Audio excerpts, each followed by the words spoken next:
Muito bem, senhoras e senhores, meu nome é Carlos Henrique, sejam bem-vindos a mais um vídeo aqui no canal do Mercúrios. E a dominância do Bitcoin está batendo as suas máximas anuais, o que significa que se a gente pegasse todo o mercado de cripto, somasse todo esse valor, 54% de tudo isso estaria somente em Bitcoin, como vocês estão vendo nesse gráfico aqui. E aí eu sei que nesse momento várias pessoas podem estar se perguntando o que está acontecendo com o mercado. Afinal de contas, teoricamente, outras criptos menores, com mais diferenciais tecnológicos, teoricamente podem apresentar um potencial de multiplicação maior do que o próprio Bitcoin. E é por isso que nesse vídeo aqui eu quero trazer alguns motivos pelos quais eu acredito que a Ethereum pode ultrapassar o Bitcoin e se tornar a maior cripto do mercado no próximo ciclo de alta, mas eu também vou fazer algumas ressalvas e mostrar quais são os cenários em que eu acredito que o Bitcoin pode permanecer sendo a maior cripto do mercado, tá? Então, em primeiro lugar, a Ethereum é hoje a plataforma de contratos inteligentes com maior atração de desenvolvedores do mercado, né? Só o fato dela ser uma plataforma de contratos inteligentes já contribui para o seu maior potencial em relação ao Bitcoin. Afinal de contas, ela apresenta uma maior flexibilidade e complexidade nesses contratos e nessas usabilidades em comparação com tentativas de fazer isso no Bitcoin, como sidechains ou como o próprio BitVM, que tem ganhado uma certa atenção atualmente, e ela apresenta muito mais desenvolvedores no seu ecossistema, o que significa que existem muito mais mentes pensantes tentando resolver esses dilemas e criar usabilidades lá dentro em comparação com outras criptos, né? Ela é seguida então pelos ecossistemas da Polkadot, da Cosmos e só então pelo ecossistema do Bitcoin. Tá certo que o Bitcoin ele é um produto muito mais acabado e a Ethereum em comparação a ele se assemelha mais a um protótipo. Porém, uma grande parte, né, desse desenvolvimento ele não está no Bitcoin simplesmente porque nessa rede ele não seria possível, né? Ela não apresenta essa capacidade de abarcar todos esses usos, tá? Um ponto interessante também é que a Ethereum ela apresenta um interesse muito maior de clientes corporativos e institucionais para a criação dessas aplicações, principalmente em integrações com DeFi e também com RWA, né? É para isso que eu trago agora aqui o relatório publicado em parceria da Coinbase com o The Block, em que eles questionaram, né, os executivos da Fortune 500, ou seja, as 500 maiores empresas dos Estados Unidos, sobre usos que eles acreditam que o mercado de cripto pode oferecer para as suas empresas, né? E percebam aqui nessa lista como que a maior parte desses usos não é de fato possível quando a gente fala do Bitcoin, e só são possíveis em plataformas de contratos inteligentes, né? Então se a gente pega aqui, por exemplo, em Blockchain Infrastructure, ela é possível nos dois modelos. Já Data Collection and Management, né, que eu vou marcar aqui com a cor verde, só é possível quando a gente fala, né, de uma maneira mais robusta em plataformas de contratos inteligentes. Payment e Settlement, né, ou seja, formas de pagamento. Esse daqui seria de fato possível nos dois tipos de modelo, né? Então vou marcar aqui de novo com a cor rosa. Aí agora a gente entra aqui em cadeia de suprimentos, né? Também tem o processo de automatização e contratos inteligentes, identidade digital, tokenização. Todos esses casos de uso aqui eu só trataria como possíveis quando a gente fala de plataformas de contratos inteligentes, né? Então, novamente aqui, são algumas questões que não seriam possíveis quando a gente fala da blockchain do Bitcoin, por exemplo, né? Deixa eu marcar aqui de novo, cadeia de suprimentos com a cor verde, né? E aí aqui quando a gente vai seguindo nos outros usos, né? Então, esforços de marketing, a gente tem também aqui a questão de engajamento dessas empresas, por exemplo, por meio de NFTs. A maioria desses usos aqui só seriam possíveis em redes de contratos inteligentes, e é para isso que as maiores empresas do mundo, em interação com o mercado de cripto, estão olhando, né?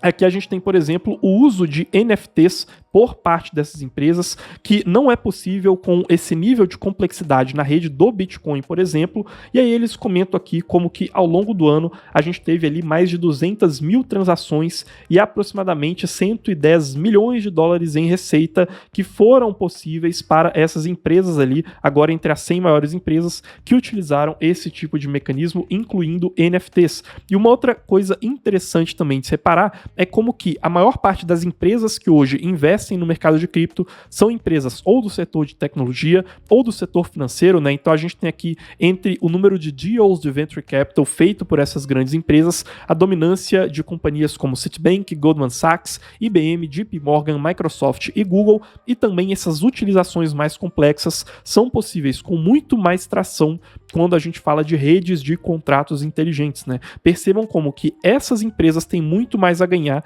fazendo integrações com redes como a Ethereum, por exemplo, do que com redes como o Bitcoin, tá, pessoal? E o terceiro ponto que eu queria trazer aqui é que existe uma demanda represada de investidores institucionais por algumas questões, né? Quando a gente fala ali de investimento em Ethereum, porque a Ethereum ela possui um mecanismo de geração de receita, staking e queima que é mais desenvolvido do que no caso do Bitcoin, tá, pessoal? Isso daqui é muito importante quando a gente entende que o mercado de cripto ele se torna muito mais correlacionado com o mercado tradicional a partir de 2020, né? Aqui eu tô pegando alguns índices do mercado de risco e comparando ele com o próprio Bitcoin. Percebam como que essa correlação, né, que é medida principalmente quando a gente tem a passagem dessa linha acima do nível 0, né, que é essa linha aqui no meio, percebam como que a correlação com o Bitcoin cresce muito a partir de 2020, né? Ou seja, a gente precisa levar em consideração a presença dos institucionais nesse mercado. O JP Morgan, por exemplo, né, um dos maiores bancos do mundo, ao realizar a sua primeira operação diretamente em conjunto com plataformas do mercado de cripto, fez essa operação de DeFi em um fork do aplicativo da Aave em uma rede da Polygon, né, que está dentro do ecossistema da Ethereum.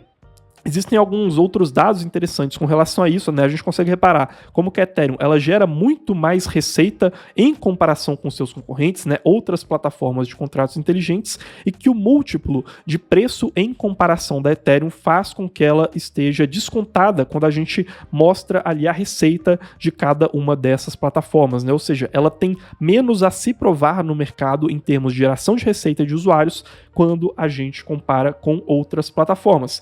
E por fim, aqui a gente tem esse mecanismo de queima da Ethereum que faz com que ela possa se tornar um ativo gerador de fluxo de caixa, né? Essa queima da Ethereum em momentos em que a rede tem uma atividade muito grande, e aqui eu estou mostrando a circulação de Ethereum desde o acontecimento do The Merge, faz com que aconteça ali quase que um tipo de compra de ações, né? Ou seja, é uma geração de fluxo de caixa e os investidores institucionais têm muito interesse nisso, tá? E aí, diante de tudo isso, ainda existem alguns motivos pelos quais o Bitcoin poderia sim permanecer sendo a maior cripto do mercado. E eu quero falar sobre eles agora, porém também não se esqueçam de conferirem o Minuto Cripto que está aí na descrição, tá, pessoal? Todos os dias de manhã a gente envia para vocês um e-mail com as principais análises, oportunidades e notícias do mercado de cripto, e a gente inclusive enviou um e-mail lá falando sobre essa recente alta do Bitcoin e, como eu disse, né, totalmente gratuito. Então, se você quiser ter acesso a todo esse conhecimento aqui, é só acessar o primeiro link aí na descrição, tá, pessoal? Mas vamos lá, então, entender por que o Bitcoin ele poderia continuar sendo a maior cripto do mercado. O primeiro motivo é que o Bitcoin ele pode se favorecer em um cenário de fuga para reservas de valor, caso ele consiga se aproveitar dessa narrativa, tá? Isso já aconteceu em outros momentos do ano, tá? Por exemplo, em março, quando estava em alta aquela questão da falência de alguns grandes bancos lá dos Estados Unidos, né, como o Signature Bank, o SVB e o First Republic Bank. Se a gente for comparar aqui o gráfico de valorização do Bitcoin em relação ao Ethereum, e a gente for aqui para março de 2023, né? Deixa eu achar aqui em março, né? Aqui vocês vão reparar que esse foi um dos momentos que marcou essa grande desvalorização da Ethereum em comparação ao Bitcoin, quando a gente compara aqui os dois pares, tá? Justamente por essa narrativa de um ceticismo em relação ao mercado financeiro tradicional, né? Um ceticismo em relação aos grandes bancos e até mesmo uma certa analogia que foi feita com a crise de 2008, tá? E aí a gente tem algumas tendências globais que podem favorecer essa narrativa de uma reserva de valor e de fuga do sistema financeiro tradicional, como, por exemplo, tendências globais a conflitos geopolíticos, um ceticismo em relação ao dólar. A gente consegue perceber isso, por exemplo, aqui, né, reparando como que ao longo dos últimos anos o número de reservas financeiras globais colocadas em dólar, né, quando a gente fala das reservas de bancos centrais, diminuiu em comparação a outras moedas, apesar do dólar continuar muito dominante. Isso foi marcado causado, por exemplo, pelo ceticismo em relação à dívida americana, né, que só tem crescido ao longo dos últimos anos, e também por uma politização do dólar, né, como por exemplo a utilização dele para poder congelar as reservas internacionais do Banco Central da Rússia, né, em meio à invasão da Ucrânia. E essa tendência de conflitos geopolíticos globais, de ceticismo em relação ao dólar, de fragilidade da dívida americana deve perdurar quando a gente fala aí de um horizonte de longo prazo, e alguns desses eventos cisne negros que podem decorrer desse cenário podem favorecer a narrativa do Bitcoin.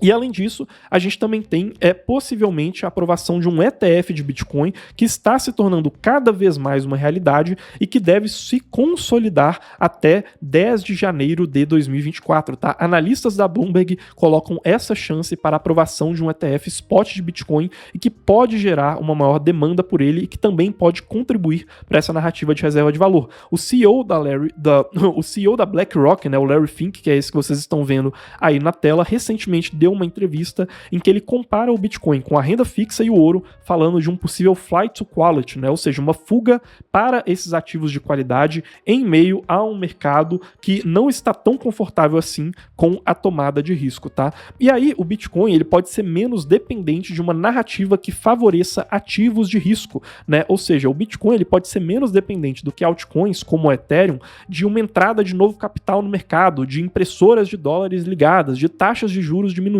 né? Então, assim, o Bitcoin ele pode se favorecer tanto da narrativa de ativos de risco, né, que também favorece altcoins e empresas de tecnologia, como também o Bitcoin ele pode se favorecer dessa narrativa de menor tomada de risco em meio a possíveis cisnes negros, a conflitos geopolíticos e ceticismo com relação ao mercado financeiro tradicional. E é por isso que, apesar do nosso cenário base ser de que a Ethereum ultrapasse o Bitcoin em valorização em um novo ciclo de alta do mercado de cripto, existem essas possibilidades que o Bitcoin permaneça sendo dominante.